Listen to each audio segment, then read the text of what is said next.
সারা রমজান মাস জুড়েই প্রাণবন্ত ছিল বাংলাদেশ কৃষি বিশ্ববিদ্যালয়ের ইফতার বাজার।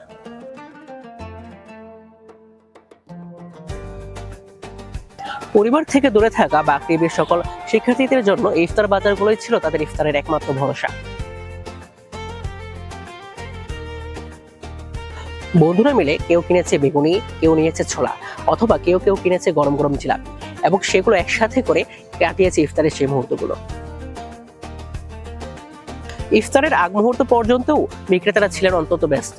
ইফতারে চপ, বেগুনি, পেঁয়াজি এরকম সাধারণ আইটেম সহ ছিল বিভিন্ন আনকমন আইটেম, যেমন মুরগির তরি, বিভিন্ন ধরনের কাবাব, এছাড়া আরো বিভিন্ন ধরনের হালিম ছিল আমাদের ক্যাম্পাসে এই ইফতারের সময়। রমজানের এই মাস জুড়ে বাকৃবিতে ইফতার বাজার কেমন ছিল সেই গল্প আপনাদের সামনে তুলে ধরেছে বাকৃবি প্রেস ক্লাব।